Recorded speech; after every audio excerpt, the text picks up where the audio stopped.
الحمد لله رب العالمين والصلاة والسلام على أشرف الأنبياء والمرسلين سيدنا محمد وعلى آله وصحبه أجمعين أما بعد السلام عليكم ورحمة الله وبركاته.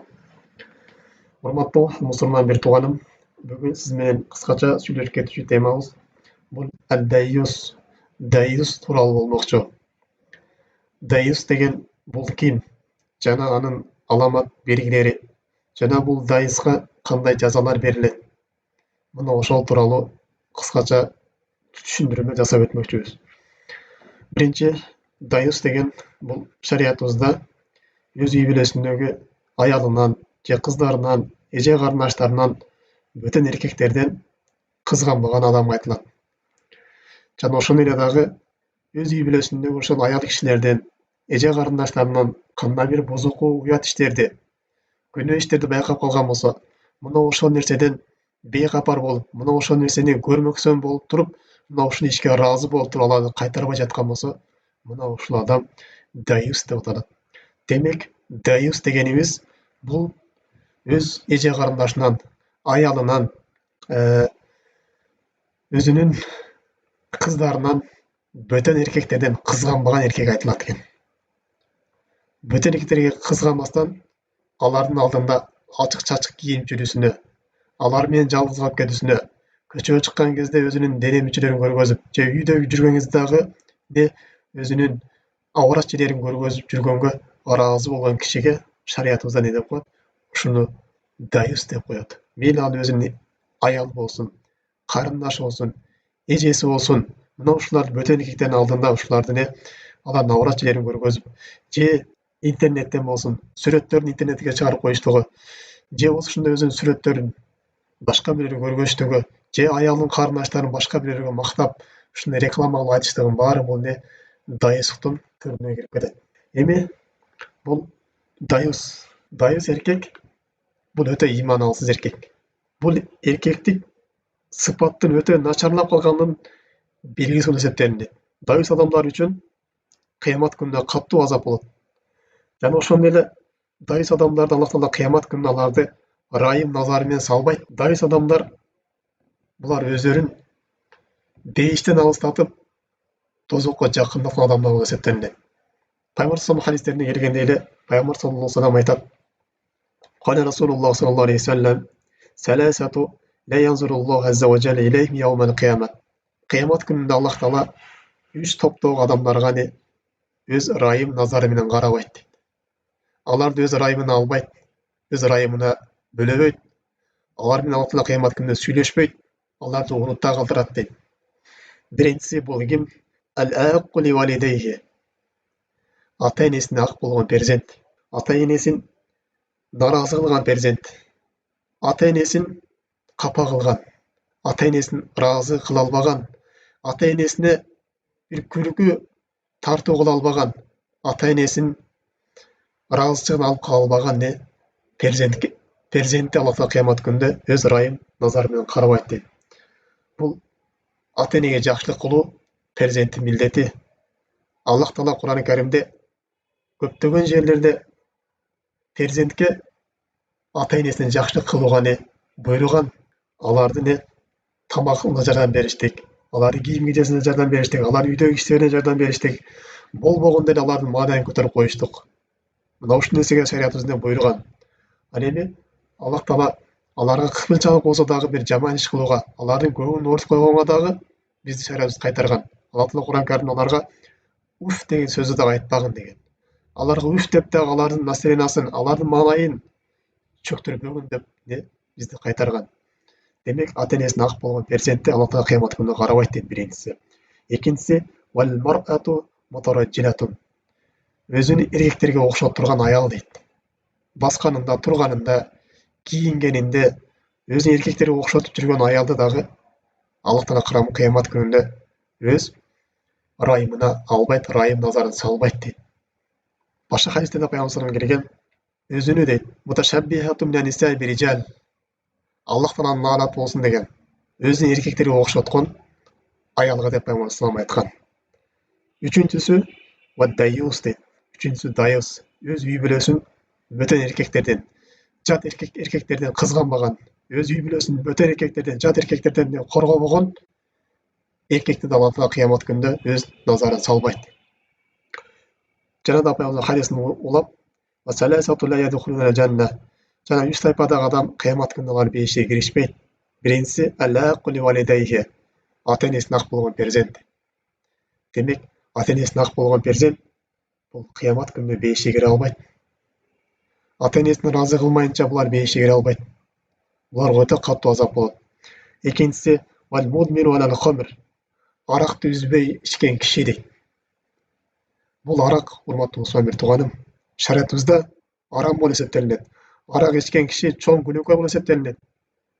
Ким арак ичтирин ошол жерде жан бере турган болсо, анын абалы өтө оор болот.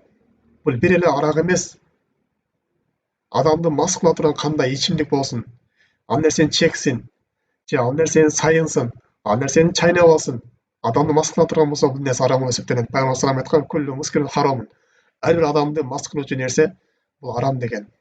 Адамдын акылын айнытып, ар кандай жаман иштерге түртө турган кандай бир ушундай ичимдиктер болсун, шариятыбыз ал нерсени арам кылган. Бул чоң күнөө. Инсан буну этибарсыз калтырбаш керек. Сөзсүз түрдө чоң маани бериш керек. Бул адам акыл жоготкондон кийин артынан ар кандай бардык бузукунун, ар кандай уятсыз иштердин, ар кандай бале кырсыктардын артынан ушул нерседен келип чыгат.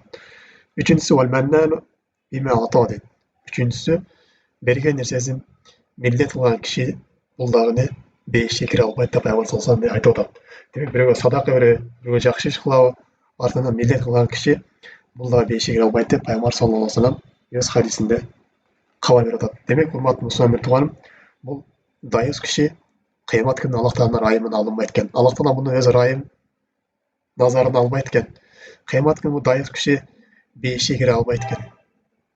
Демек, бул дайыстык, өз үй бүлөсүн кызганбаган эркек бул өтө чоң күнөө жасаган болуп эсептелинет. Дайыстык бул чоң күнөө. Чоң күнөөлөрдүн бири, чоң күнөөнүн катарын толуктайт. Эркек бул дайыстыктан этият болуп сактаныш керек.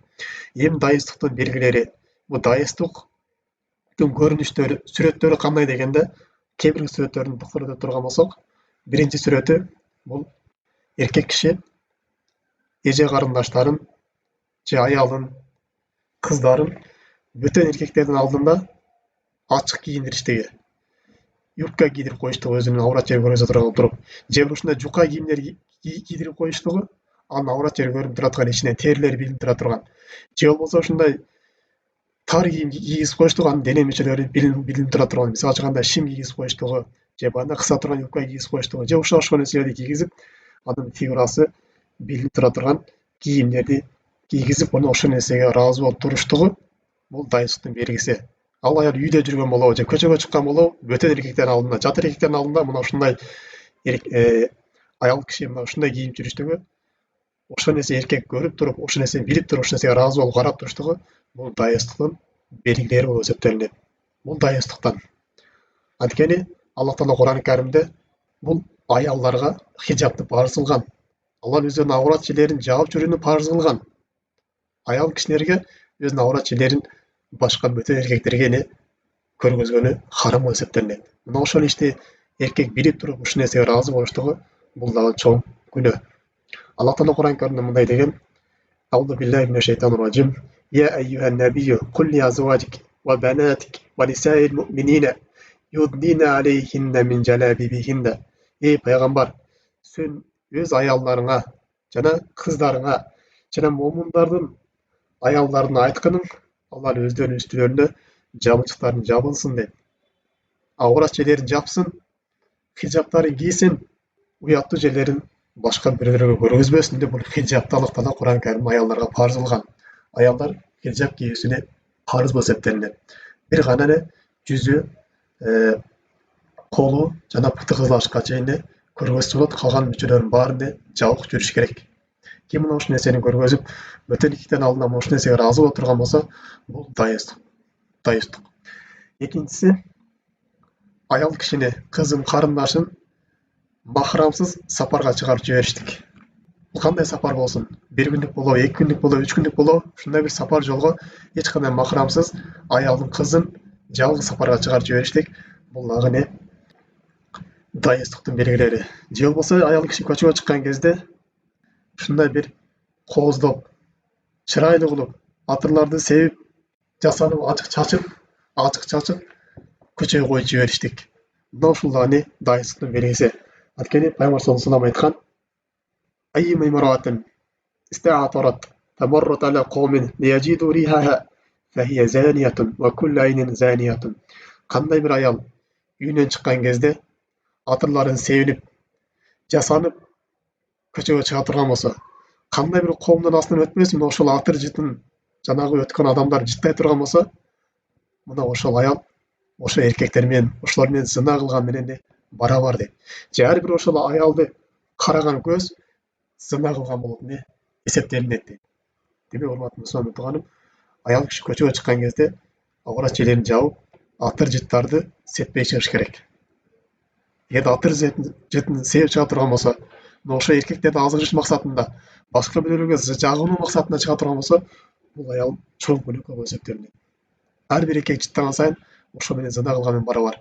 Ар бир эркек ошону көргөн сайын ошо нерсе менен зына кылган менен барабар болуп калат. Демек, экинчиси дайыстыктын белгиси бул не экен? Өзүнүн кыздарын, аялдарын көчөгө чыккан кезде атыр сыттарды себип, аларды ачык көчөгө коюп жибериштик. Бул дагы дайыстыктын белгилери экен. Кийинки дагы дайыстыктын белгилеринен бул эркек киши өзүнүн кыздарын, аялдарын бөтөн эркектер менен кол алып көрүшүсүнө ыраазы болуштугу. Алар менен ошондой бир пайдасыз сөздөрдү сүйлөшүүсүнө, ошо башка эркектерге жага турган бир сөздөрдү, алардын нафсына кандыра турган сөздөр менен ашыкча сөздөрдү сүйлөп отурушуна ыраазы болуштугу. Бул дагы дайыстыктын белгиси. Жана ошондой эле дагы төртүнчүсү, бул ошол кийим саткан жерлерге барган кезде ошол жаңы кийимди кийип көрүш үчүн жанагы ичкери кирип, жанагы кийимин алмаштырыштыгы. Ошол нерсени эркек билип туруп, ошол нерсеге ыраазы болуп, ошол жерде карап туруштугу. Бул дагы дайыстыктын белгиси болуп эсептелинет. Андан кийин дагы бешинчиси, бул эркек киши өзүнүн аялын, кыздарын доктурга алып барган кезде, врачка алып барган кезде, ошол врач эркек болгон болсо, экөөнү жалгыз калтырып, өзү сыртта күтүп туруусу, бул дагы дайыстыктын аламат белгилери. Ал бир жерде бөтөн эркек менен башка аял жалгыз калбаш керек. Ал аял болобу, кызы болобу сөздөрүн алыш керек. Жанында эркек кирип туруш керек. Же болбосо эркектин жанында дагы башка бир аял туруш керек. Экөө эч качан доктурга барган кезде экөө жалгыз калбаш керек. Жана ошондой эле дагы эркек киши бул өзүнүн кыздарын, аялдарын мына ушундай аял киши ауратын көргөзүп, андай тар кийимдерди кийип, же жука кийимдерди кийип, аураты билине турган кийимдерди кийип алып туруп, жанагындай спорт менен алек боло турган жерлерге алып барбаш керек. Бир гана аялдар болгон болсо өзүнчө, бирок ал жерде эркектер боло турган болсо, мындай жанагындай фитнес деп коебузбу? Ошол жактарга алып барыштыгы, бул дагы дайыстыктын белгиси. Же ошол жака аялын коюп берип жибериштиги, бул дагы дайыстыктын белгиси. Же болбосо өзүнүн кыздарын спорт залдарга жөнөтүп жибериштик. Ал же эркектер болгон болсо, ошол эркектерге жанагындай шымдарды кийип алып, же башка нерселерди кийип алып, өзүнүн аураты көрүнө турган бир даражада ошол жерде машыгыштыгы, бул дагы шариятыбызда дайыстыктын аламаты болуп калат дагы. Бул дагы харам болуп эсептелинет. Эгерде жалаң аялдар боло турган болсо, эркектер кирбей турган болсо, бир жөн. Бирок жалаң ал жерде эркектер дагы, аялдар дагы аралашкандай жер боло турган болсо, ошол жерге аялын коюп жибериштик. Бул дагы шариятыбызда харам иштерден болуп эсептелинет. Андан кийинки дагы бул дайыстыктын белгилеринен бул эркек киши өзүнүн эже карындаштарына, кыздарына эркектер жана аялдар аралаша турган, андай эркек кишилердин аураттары билине турган жерлерге алып барыштыгы. Мисалы үчүн кандай?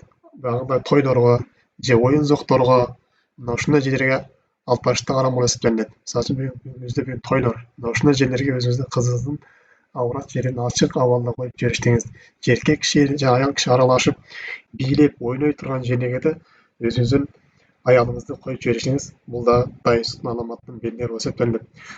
Кийинки дайыстыктын белгилеринен эркек менен аял экөө жалгыз калып иштей турган жерлерге кызыңызды же аялыңызды жөнөтүштүңүз, бул да дайыстын аламаттары. Эркек менен аял экөө жалгыз калып иштөөгө мажбур болуп турган жерге барып аял иштештиги арам болуп эсептелинет. Эркек менен аял экөө жалгыз калыштыгы шариатыбызда арам болуп калат. Анткени Пайгамбар салам айткан, кандай гана бир эркек менен аял экөө жалгыз калбасын, алардын үчүнчүсү шайтан болот деген. Сөзсүз түрдө эркекти аялга шайтан васваса кылып жаман ишке алып барат деген. Же аялды эркекке васваса кылып ушул экөөнүн ортосунан жаман иштерине пайдаланат. Ошон үчүн эркек менен аял аралашып иштей турган жерлерге аялды иштетпештик. Бирок жалаң аялдар иштей турган болсо, бул башка маселе. Андан кийинкиси бул үй бүлөдөгү сүрөтүңүздү интернетке чыгарыштык. Аял киши өзүнүн интернетке сүрөттөрүн коюштугу же видеолорун чыгарыштыгы бул да дайыстыктын аламаттары. Бул нерсе эркек кишиге дагы аял кишиге арам болуп эсептелинет. Аял киши өзүнүн сүрөткө тартып же видеого алып туруп, ошол интернет жебелерине сүрөттөрүн коюштугу, ошол нерсени башка эркектер көрүштүгү бул аял кишиге арам болуп эсептелинет. Ошол нерсеге ыраазы болуп карап отурган эркек кишиге да арам. Бул киши дайыс болуп эсептелинет. Андан дагы бул дайыстыктын дагы аламат белгилеринен эркек киши өзүнүн кыздарын же аялдарын, аялын ошол башка бөтөн эркектерге сыпаттап сүйлөп бериштиги, ага реклама кылып бериштиги, бул дагы шариатыбызда дайыстыктын аламаттары болуп эсептелинет. Андан дагы дайыстыктын аламат белгилеринен бири бул аял кишини машина айдатып көчөгө жалгыз чыгарып жибериштиги. Мындайча айтканда, аял киши өзү ролго отуруп машина айдап көчөгө чыгып кетип калуусу, бул дагы дайыстыктын аламаты, бул дагы харам болуп эсептелинет.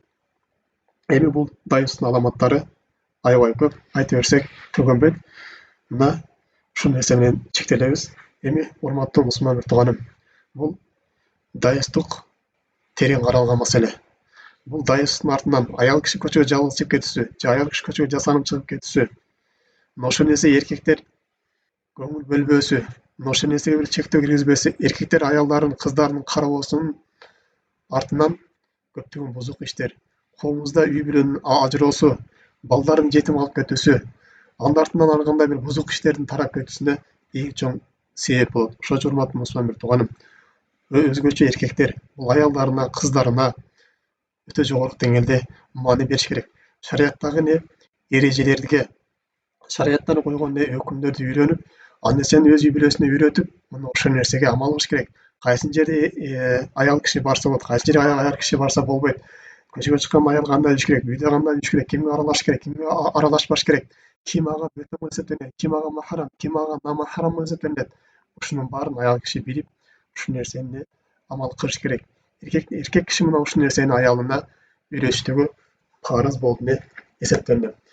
Анткени Аллах Таала Кур'ан Каримде айткандай: "Я айюхаллазина аману қу анфусакум ва ахликум нарун". Эй, иман келтиргендер, силер өз нафсыңарды жана үй бүлөңөрдү тозок отунан сактагыла деп Аллах Таала үй бүлөдөгү милдетчиликти бул кимге жүктөгөн? Эркек кишиге жүктөгөн. Кыямат күнү эркек киши сөзсүз түрдө өз үй бүлөсүнөн, өз кыздарынан, өз балдарынан, өз аялынан кыямат күнү Аллах Таала астына сөзсүз түрдө эсеп кысап берет. Ошон үчүн эркек кишилер бул дайыстыкка жол бербеш керек. Жана ошол эле дагы Пайгамбар салам айткандай, силер баарыңар бир үй бүлөдө башчысыңар дейт. Жана ошол башчылык кылган жериңерде кыямат күнүндө силер жооп бересиңер деген. Ошондуктан урматтуу мусулман бир тууганым, биз өз асыбыздагы кыздарыбызга, аялдарыбызга жогорку деңгээлде маани берип карашыбыз керек. Субханакаллахумма бихамдик, ашхаду ан ла иляха илля анта, астагфирука ва атубу илейк. Ассаламу алейкум ва рахматуллахи ва баракатуху.